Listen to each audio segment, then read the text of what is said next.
Estamos aqui para mais uma aula, mais um shiur do Beit Chabad da Vila Mariana. Bem-vindos a todos. Obrigado por participar.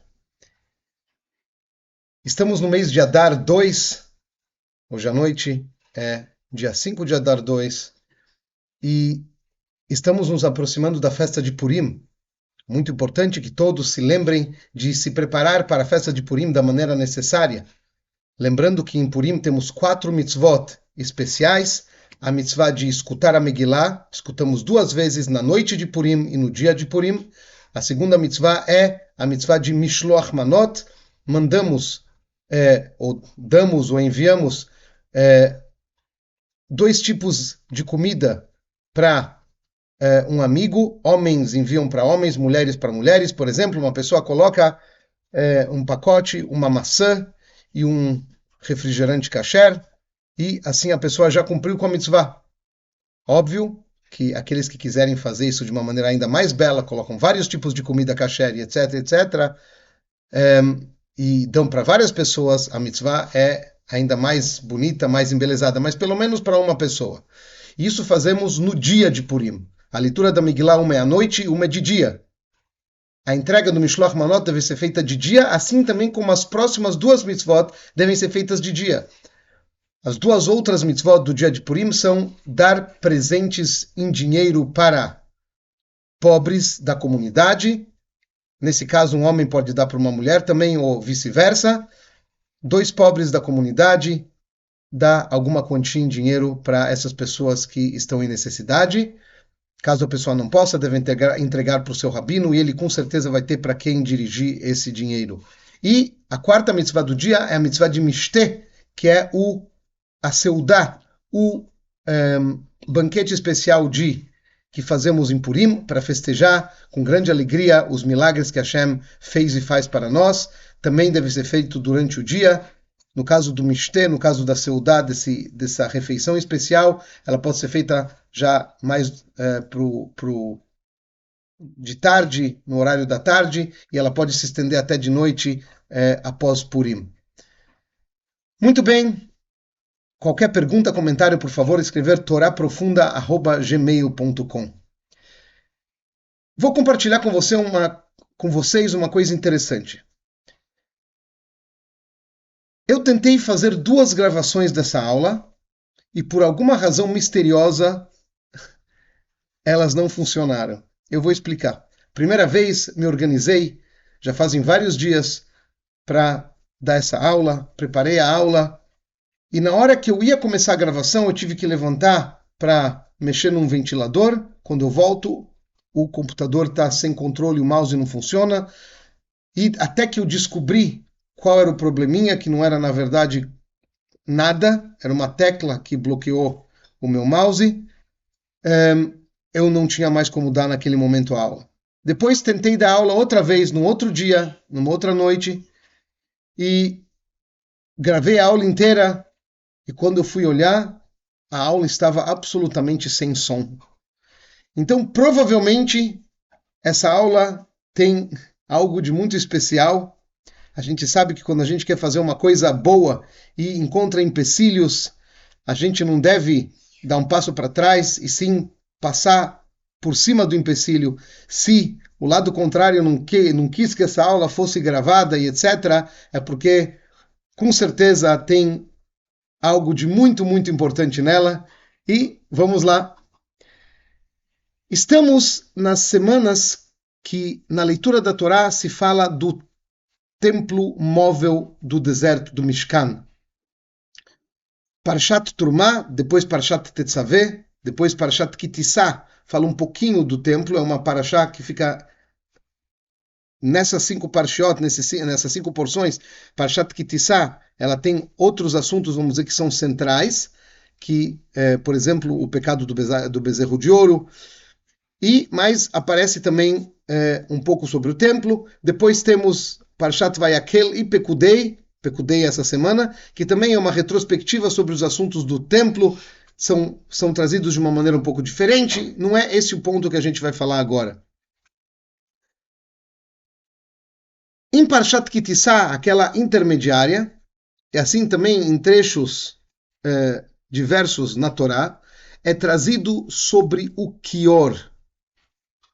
Kior era o lavatório, era um kli, um utensílio, através do qual os sacerdotes, os Koanim, lavavam suas mãos e os seus pés antes de trabalhar no templo sagrado, antes de fazer o seu trabalho diário. Era uma preparação. Um Kohen, um sacerdote, não podia fazer o seu trabalho no templo sem primeiro lavar suas mãos com as suas mãos e os seus pés com as águas do Kior. Somente após essa lavagem é que o Kohen podia entrar para trabalhar. Isso é uma preparação, uma purificação que o Kohen fazia antes de servir a Hashem dentro do templo sagrado.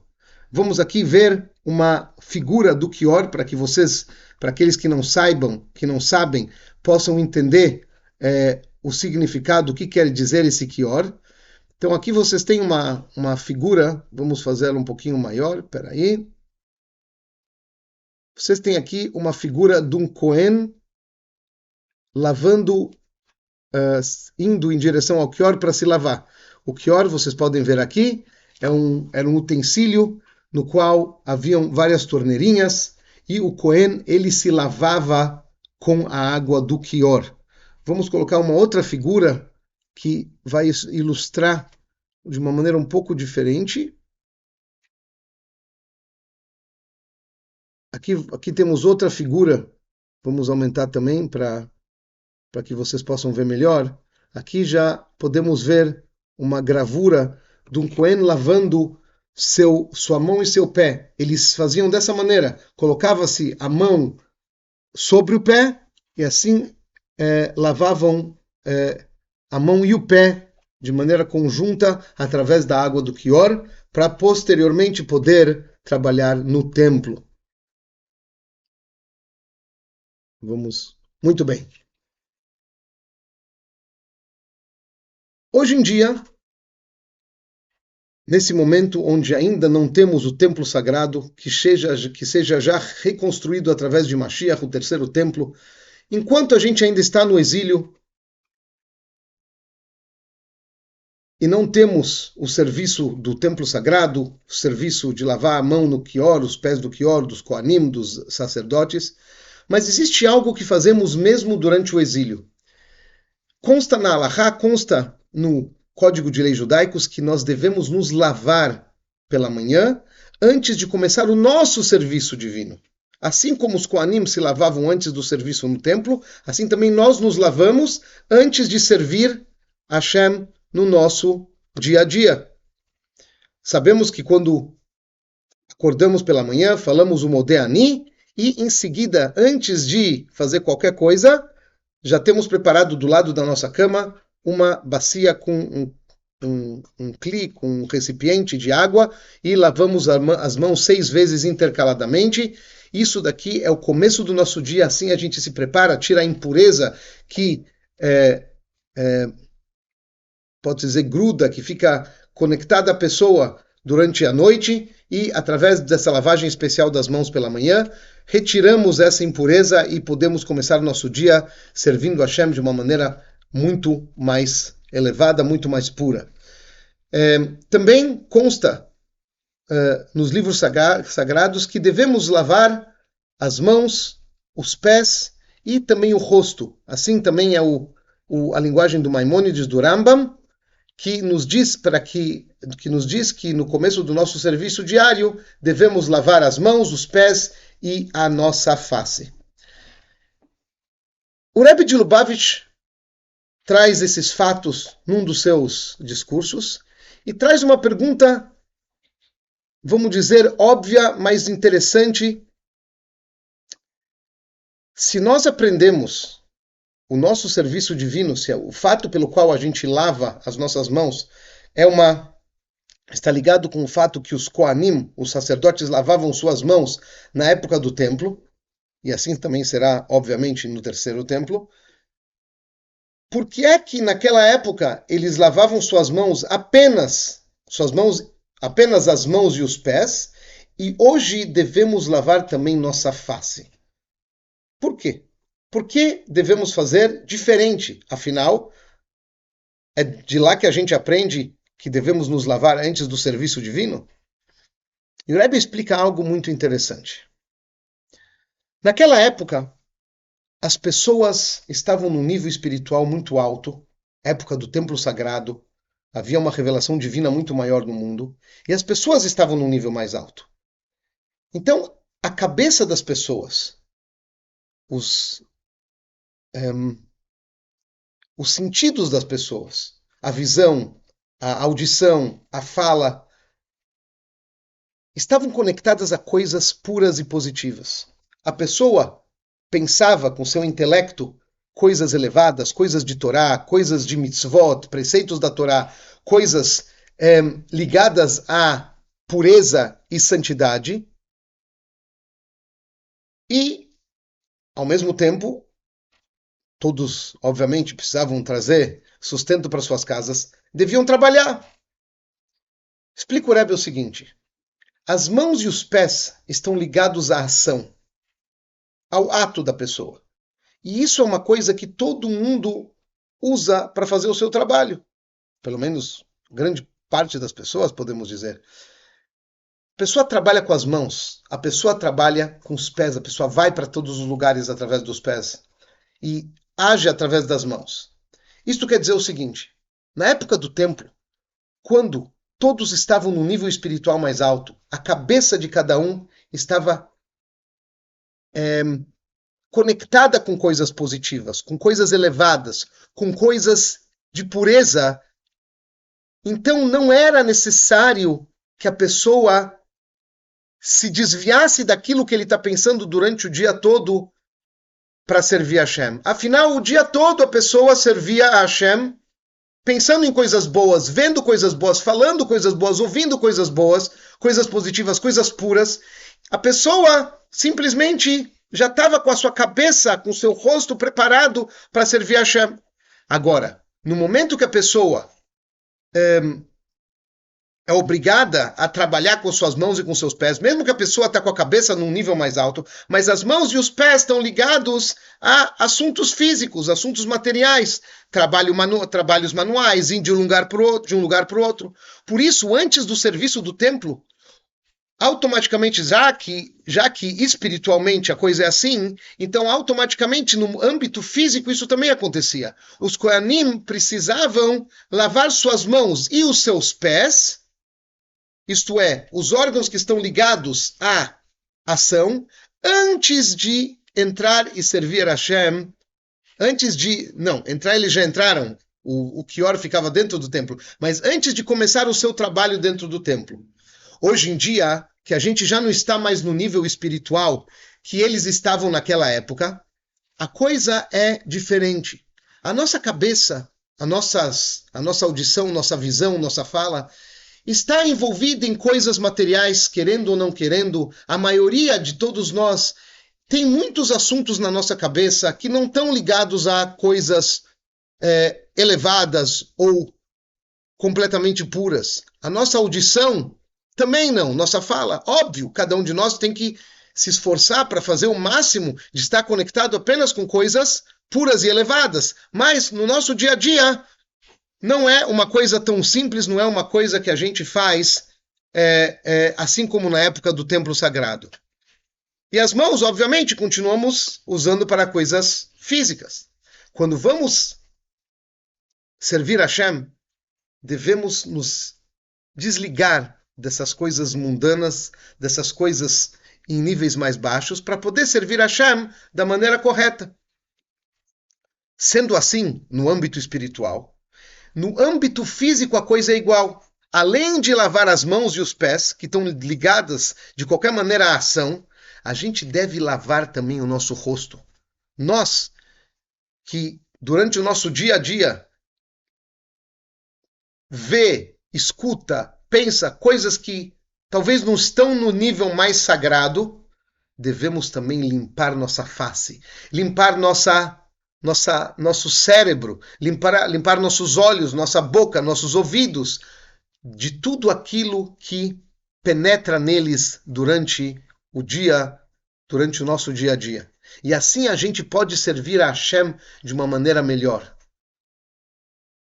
Obviamente, como mencionamos antes, além da lavagem que devemos fazer do nosso corpo, que isso está ligado a uma purificação para o serviço divino, devemos fazer isso também no âmbito espiritual. Antes da tefilá, antes da reza, como é o costume racídico, a gente não começa uma reza, vai direto das nossas afazeres e direto corre para a reza. A gente para por alguns momentos, aqueles que podem por alguns minutos, aqueles que podem por mais tempo, e se concentram, estudam um pouco de Hassidut, pensam um pouco na grandeza de Hashem, estudam um pouco sobre a grandiosidade de Hashem, do Todo-Poderoso, do quão pequeno nós somos, e dessa maneira a pessoa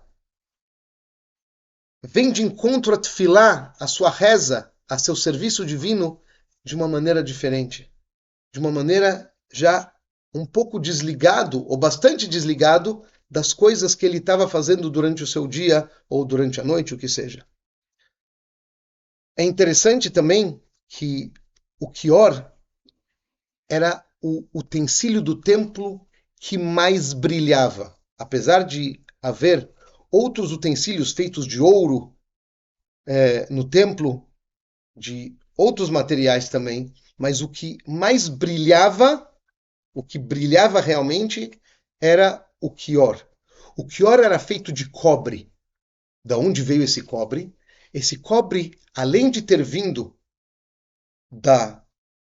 do bom coração das mulheres judias, ele veio também de um certo autossacrifício das mulheres. Naquela época não haviam espelhos como nós temos hoje. Naquela época os espelhos eram feitos de cobre, um cobre bem lixado, bem polido, se assim se fala, que refletia a imagem da pessoa. Todos sabem que para uma mulher é muito importante um espelho, para que ela possa se apresentar da maneira como ela gosta.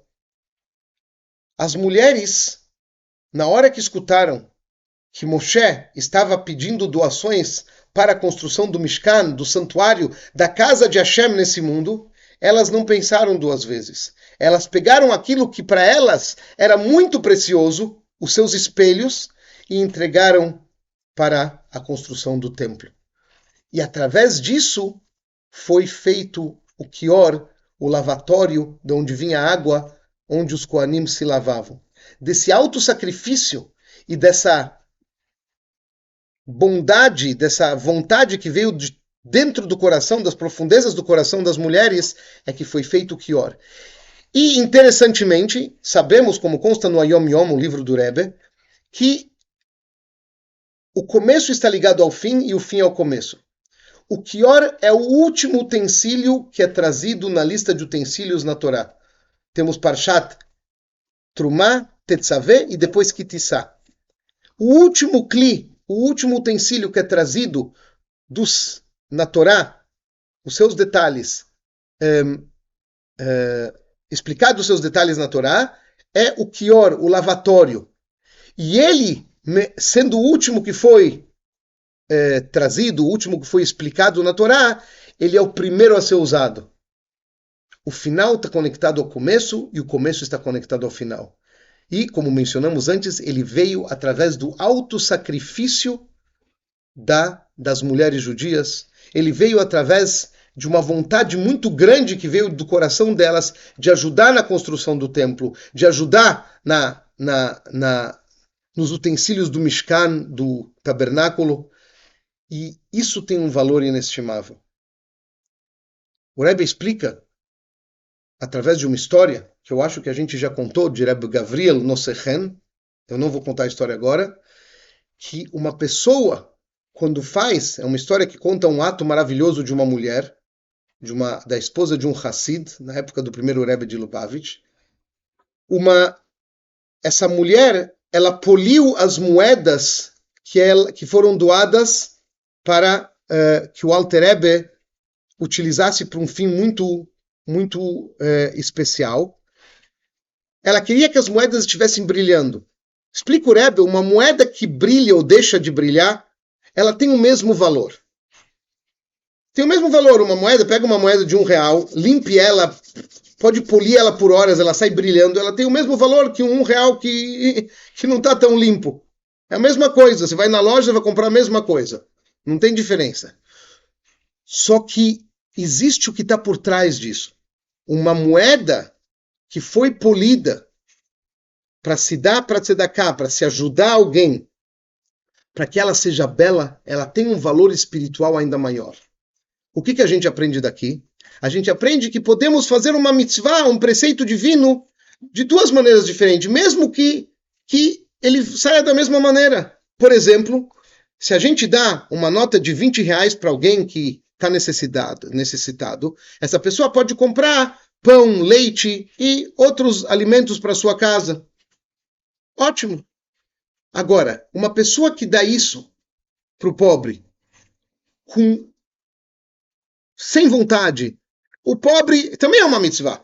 Afinal, o pobre está comendo, ele alimentou uma família necessitada. Maravilhoso. Agora, uma pessoa que vai e dá um sorriso e dá aquilo de todo o coração, apesar de ser exatamente a mesma mitzvah, a mesma quantidade de dinheiro, os mesmos alimentos foram comprados, afinal, é a mesma quantidade, mas no momento que a pessoa fez isso com alegria, com vibração, com vontade de embelezar a mitzvah, como aquela senhora fez, limpando as moedas, falou, eu vou dar moedas brilhantes. Isso tem um valor totalmente diferente.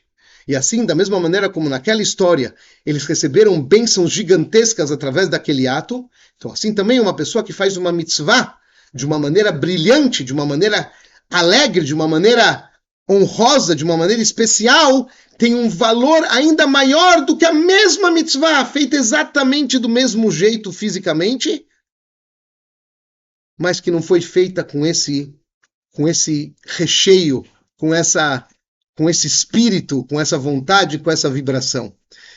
Estamos no mês de Adar, o mês da alegria, ainda mais esse ano que são 60 dias de Adar, 2 meses de Adar, e como o Rebbe fala, 60 dias de alegria anulam qualquer assunto negativo, que a gente possa, através desse estudo da Torá, já fazer se concretizar a profecia do Rebbe de iminente redenção, que a gente já possa sair desse exílio terrível com Mashiach e ir de encontro ao terceiro templo sagrado, que vai ser reconstruído através de Mashiach, que possamos ter isso imediatamente, e que essa aula seja em mérito de nossos soldados que estão lutando contra aqueles terríveis grupos terroristas, que seja em mérito dos reféns que possam ser libertados, são e salvos imediatamente, em mérito dos nossos irmãos e irmãs em Eretz Israel e no mundo todo, em mérito de todo o Am Israel, e que possamos nos alegrar com a completa revelação de Mashiach imediatamente agora.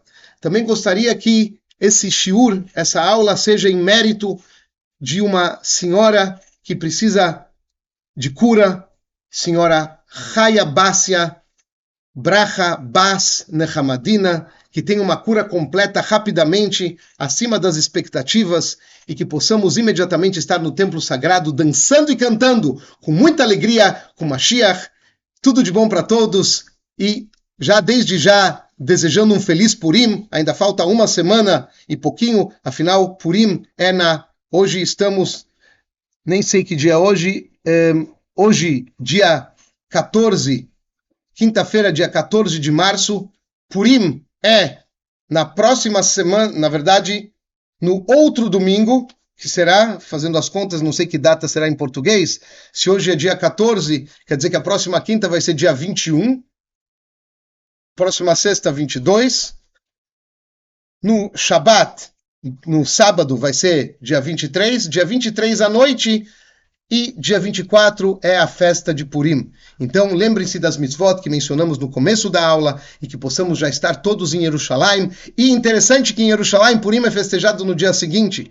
Então, vamos estar todos lá e vamos poder festejar Purim no dia que se festeja em Jerusalém, que seja imediatamente agora a completa e verdadeira redenção, com muita alegria, Mashiach já!